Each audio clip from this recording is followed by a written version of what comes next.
get a chance to elaborate on the song, but it's like a modular, I suppose, song. All the bits are the same. The next chunk is the first verse. Though I can't promise you every hour of every day, I need to feed the kids and take them to the park to play. They say it's impossible to be everything for everyone. All I can say is that I'll have your back for your panic attacks. And though I'm a bad friend, yes, I've been a really bad slag friend, just know I'm well-meaning, and I will be there at the end. Oh yes, I'm a bad friend. They may be bad friends, are still friends, better than an enemy, and I will be there at the end. And though it's a struggle and you can't take everyone away on a caravan holiday to the western edge of Wales, just know it was raining and the beer was warm and the chips were wet, and you missed a lot, and we took selfies in your name. And though I'm a bad friend, yes, I've been a really bad slag friend, just know I'm well-meaning, and I will be there at the end. Oh yes, I'm a bad friend. The maybe bad friends are still friends, better than an enemy, and I will be there at the end. All those good times that we shared upon the road, all those troubles disappear, all those struggles in the world in relief, given friendship never shiver. You know I'm as reliable as asking a seal to deliver the post, or a random Pokemon to remember the number of your phone. And though I'm a bad friend, yes, I've been a really bad slag friend, just know I'm well-meaning, and I'm still here at the end.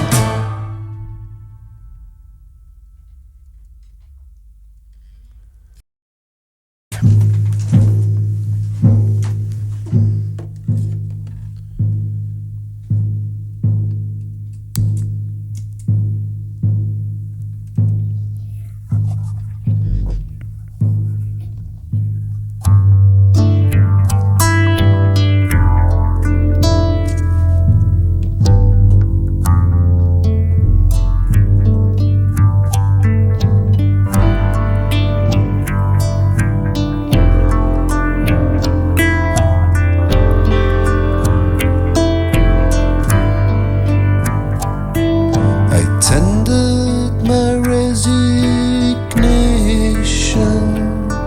as I felt I wasn't deserving of your love. I tendered my resignation as I felt it gone beyond what's respectful in a relationship. You said maybe we can work things out, and I said no, I've made my decision, and packed my things into a wheelbarrow and pushed it to my friend's place, where inside I felt that I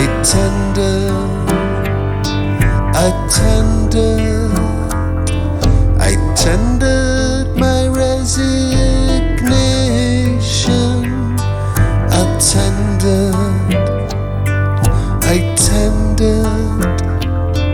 I tendered my resignation.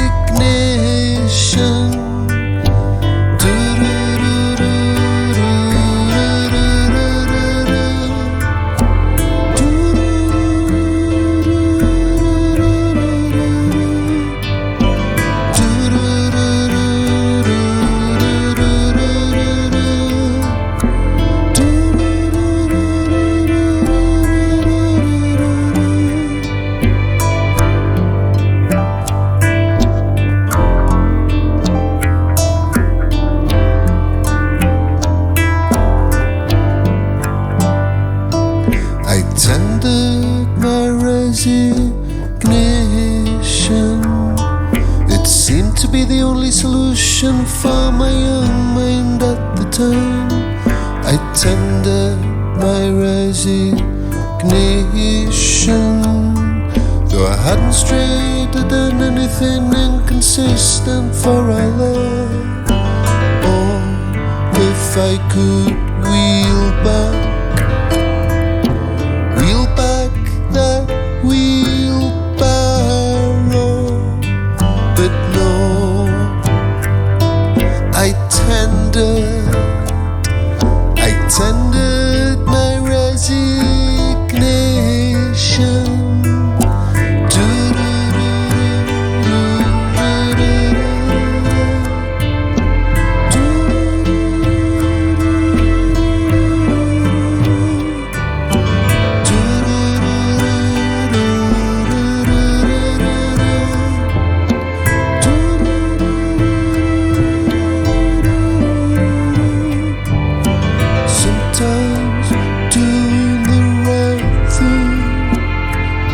Seems the opposite of doing the right thing.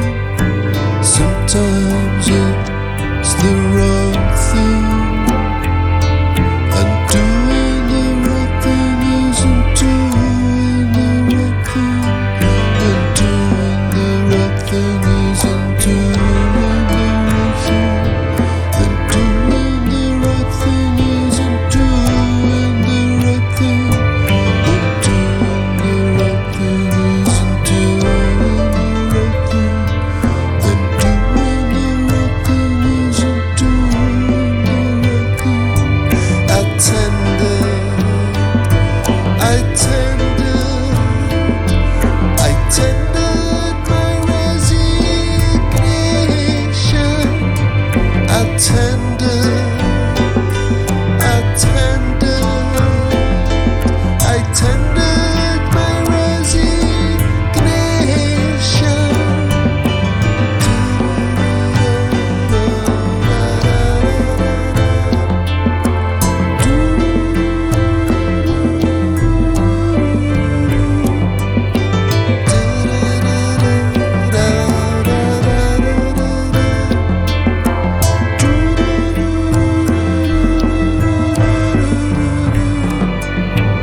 Does the ocean speak?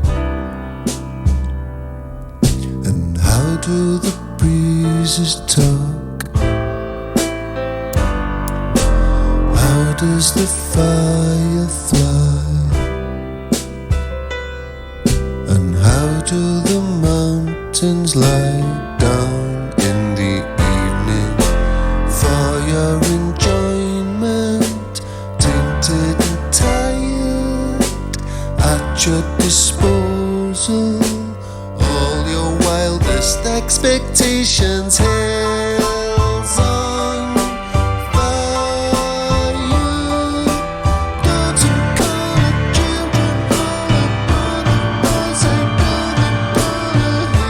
hills on fire. Don't you call it sirens all around the place, I did it, on the face, I did it,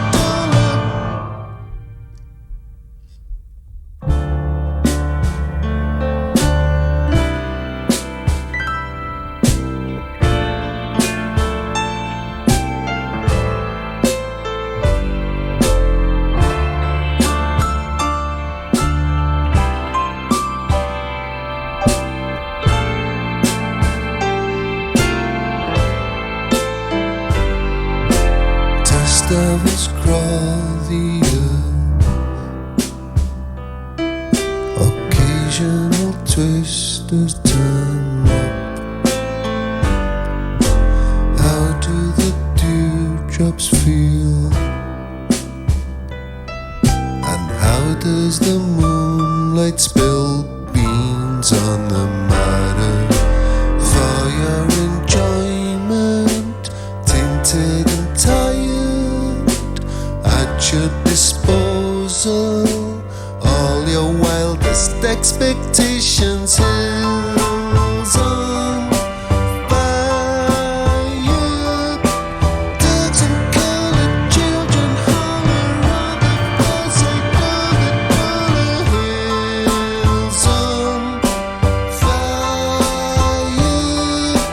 Dogs and colored children holler on the outside of the hills on fire. Cities burning, people mourning, tourists churning, sirens singing.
How does the ocean speak? And how do the breezes talk? How does the ocean breathe? And how do the breezes talk? How does the ocean speak? And how do the breezes talk? How does the ocean speak? And how do the breezes talk?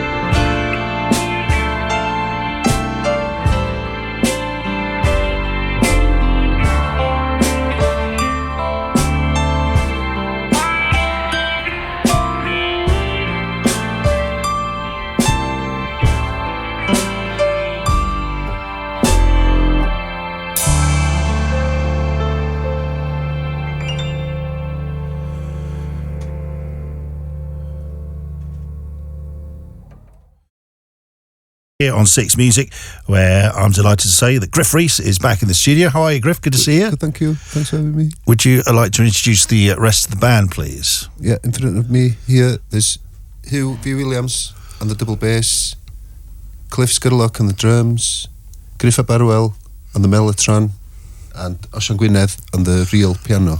And you're all very welcome. And what's the next tune you'd like to play? We're going to play Bad Friend. Live in session here on Six Music. That's Gruff Rhys and Bad Friend. And I think we're all bad friends, Gruff, is my feeling on that song. Do you not think we're all, in my part of West London, what's called a ropey mate? You know, you love somebody and you do your best to see them. And every time you do, you say, I'm sorry it's been 3 years, but I still think of you and it's lovely to see you again. And we must do it again sometime soon. So, but well done on what is a fantastic record, which benefits, as we're hearing tonight, from the fact that you toured these songs before recording them with this very band, I believe. Is that right? Yeah. There's 4 of us on the road, and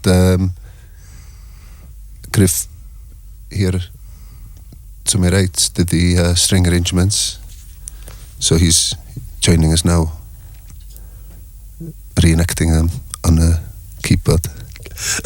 And can we also touch on another key, it seems, element of putting this record together, which was the record you made with Imar Han, which was recorded in Algeria, wasn't it? But with the same producer who worked on this record, is that right? Yeah, I used the same engineer that worked on that record. I had a great time recording with them, and they were recording everything live in the round, and they got an amazing sound up.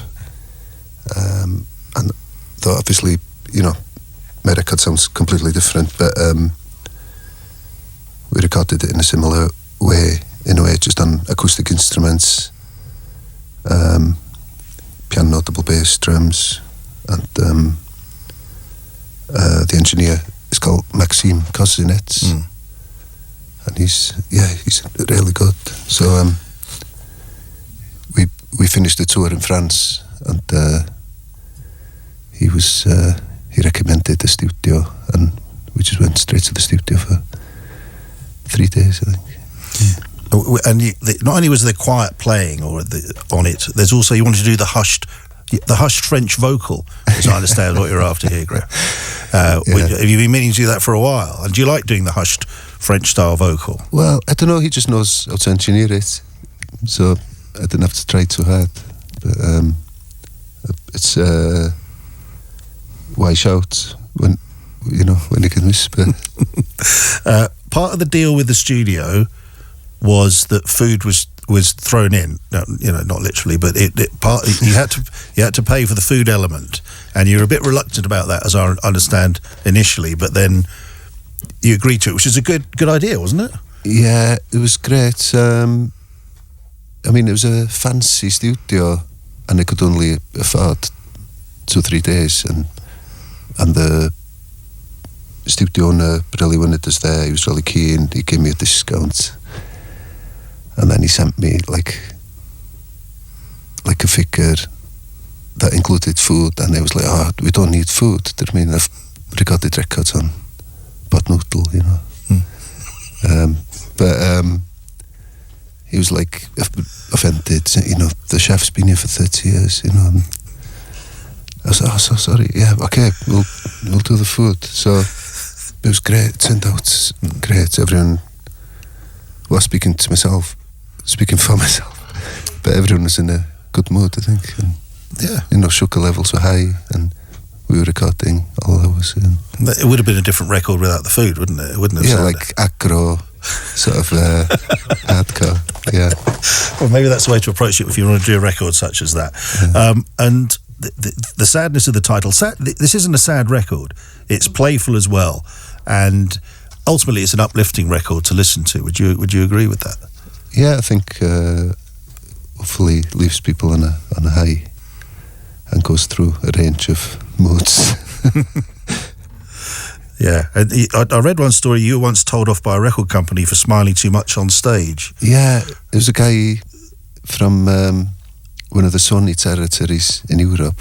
I'll leave it like that. But who wore leather trousers, and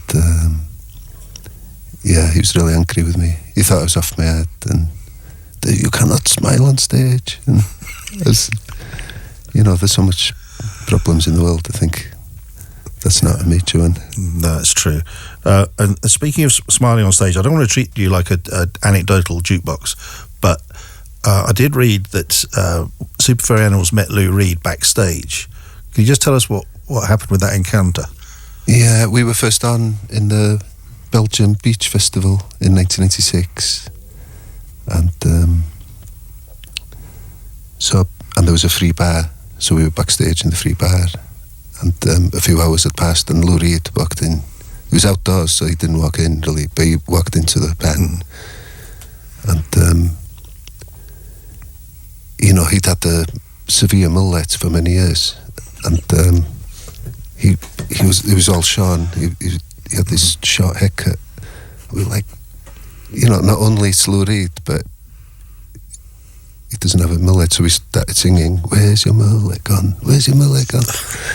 And he just reacted to it really well, and we went over to him and we had selfies with him. Well, the equivalent of selfies in '96, where someone else took the photo. Yeah.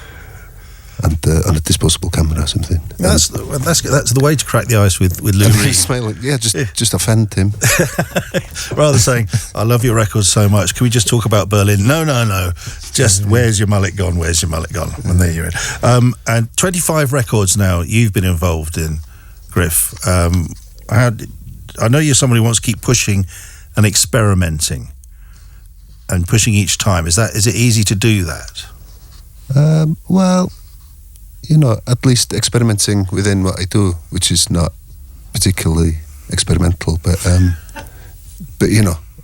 it's at least I try and make the effort to do a different record rather than the same one over again. Although I suppose that there's an inevitability that I do that as well. Well, this is a fantastic record. Well done to all involved. Now there are 2 more tunes to do. Can you do these tunes back to back? Would you like to do it that way? Yeah, Yeah, do that. Okay, so we'll put it to the committee, and they've agreed because they're well fed on during the recordings process and very happy so far. I do not like to speak on their behalf, not the shop steward or anything. So, what's the next tune you'd like to play? We're going to play I Tendered My Resignation. Okay, here we go. Gruff Rhys in session here on Six Music.